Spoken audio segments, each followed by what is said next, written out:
이항, 부패의 전파. 타락 후 사람은 자기의 모양과 같은 자녀를 낳았다. 즉, 부패한 조상이 부패한 후손을 낳았다. 이런 이유로 오직 그리스도만을 제외하고 아담의 모든 후손은 그에게서 나온 부패함을 받는다. 이것은 옛 펠라기우스 주의자들이 주장한 것과 같은 모방으로가 아니라 하나님의 공의로운 심판에 따라 악한 본성이 유전됨으로 일어난다. 원죄는 두 가지로 이루어집니다. 죄에 대한 죄책과 죄의 오염입니다. 셋째, 넷째 교리의 이항은 죄의 오염을 강조합니다. 우리는 죄악된 본성을 가지고 있습니다. 하지만 이것 말고 더 있습니다. 우리는 아담이 행한 것과 우리가 아담 안에서 행한 것에 대해 하나님 앞에 죄책을 가지기에 우리의 책임이 있습니다. 로마서 5장 12절에서 21절은 죄책의 측면을 포함하여 원죄 교리를 명확히 가르칩니다. 사도 바울은 그리스도의 구원하시는 사역과 아담의 정죄하는 사역을 비교합니다. 따라서 바울은 원리적으로 하나님께서 의롭다 하시는 방법과 정죄하시는 방법이 기본적으로 동일하다고 그려냅니다. 죄인들은 아담의 죄로 말미암아 정죄받은 것과 동일한 방법으로 그리스도의 의를 전가받음으로 의롭다 하심을 얻습니다. 아담의 이 죄를 전가받음으로 우리가 정죄받습니다. 전가라는 말 뜻이 무엇인가요? 청구하다, 여기다, 어떤 이의 계좌에 입금하다는 뜻입니다.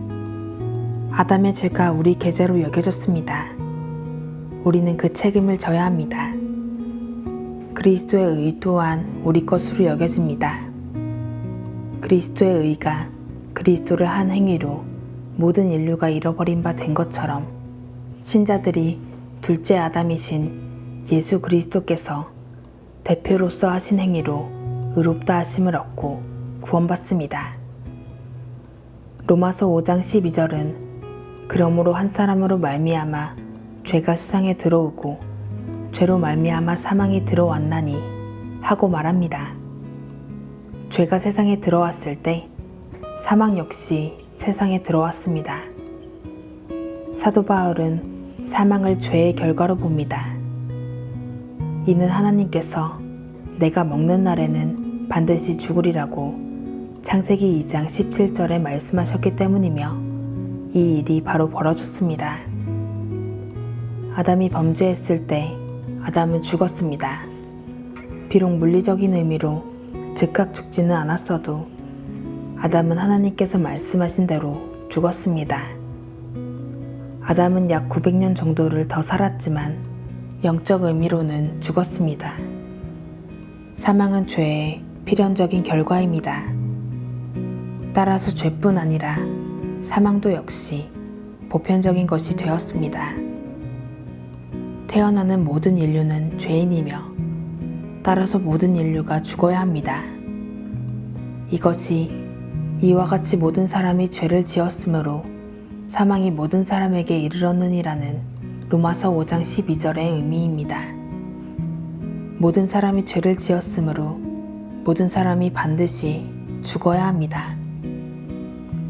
바울의 마지막 몇 단어, 모든 사람이 죄를 지었으므로의 뜻을 이해하는 것은 매우 중요합니다. 도르트 총회에 참석한 이단 알미니우스주의자들은 4세기의 이단 펠라기우스를 따라 다음과 같이 말했습니다. 바울이 말하는 것은 자범죄인데 이는 모든 사람이 실제로 나쁜 일을 행하기 때문이다. 그래서 모든 사람은 죽어야 한다. 각자가 행한 죄악된 행동들에 대해 자신이 책임을 지며 따라서 죽는다. 이것은 사실과 다릅니다. 이것은 바울이 로마서 5장에서 말하는 바가 아닙니다. 13절에서 14절입니다. 죄가 율법 있기 전에도 세상에 있었으나 율법이 없었을 때에는 죄를 죄로 여기지 아니하였느니라. 그러나 아담으로부터 모세까지 아담의 범죄와 같은 죄를 짓지 아니한 자들까지도 사망이 왕노릇하였나니 아담은 오실자의 모형이라. 다른 말로 하면 모세 율법은 아담 이후 수세기 동안 주어지지 않았습니다. 하지만 아담으로부터 모세까지 사람들은 율법이 없었음에도 죽었습니다. 죄는 율법을 범하는 것이며 따라서 시내산에서 하나님께서 계시해 주신 율법 없이 죽은 사람들은 다른 율법을 범했기에 죽음으로 정죄받은 것입니다. 물론 그 다른 율법은 바로 아담이 범했고 아담 안에서 우리가 범한 원죄, 즉 최초의 율법입니다. 우리는 바울의 논점을 4가지로 요약할 수 있습니다. 첫째로, 죄는 율법을 범하는 것이기에 어떤 율법을 어기는 것 없이는 죄나 죄책이 있을 수 없다. 만약 정의에 따라 죄가 율법을 범하는 것이라면 우리가 범죄할 때는 어기게 되는 어떤 율법이 반드시 있어야 한다. 둘째로, 바울은 죄의 결과인 사망이 영아를 포함해서 아담으로부터 모세까지 왕노릇했으므로 모든 사람은 어떤 율법을 깨뜨린 것에 대한 죄책이 있다는 것이 분명하다. 셋째로, 하지만 그때까지 모세 율법은 아직 주어지지 않았기 때문에 사망이 보편적이었다는 사실을 모세의 율법을 어기는 것에 근거하여 설명할 수 없다. 또한 그것은 마음에 새겨진 율법일 수도 없는데 영아들은 마음에 새겨진 율법을 어길 능력이 없기 때문이다. 따라서 넷째로, 모든 사람은 주책이 있는 것으로 여겨졌고 사망과 정죄의 판결 아래 있기에 모든 사람이 원죄에 대한 책임을 진다는 결론이 따른다.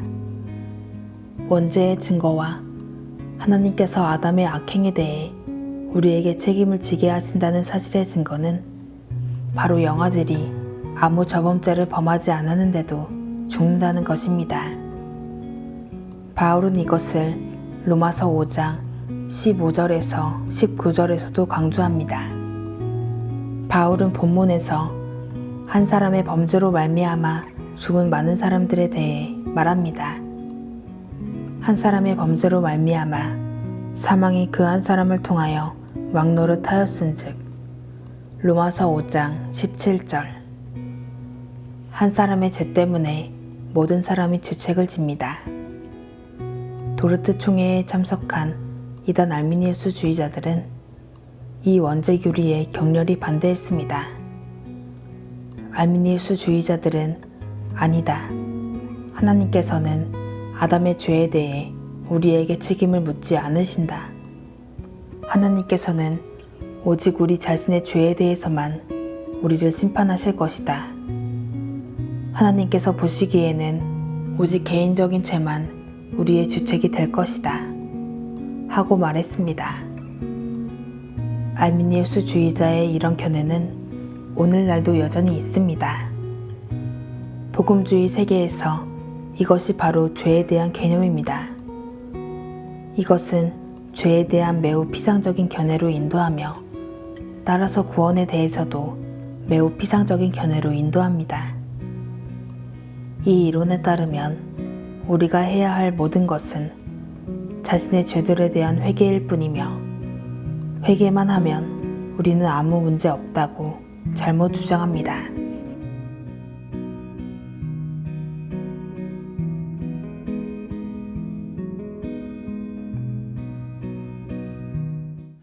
너희 만민들아 손바닥을 치고 즐거운 소리로 하나님께 외치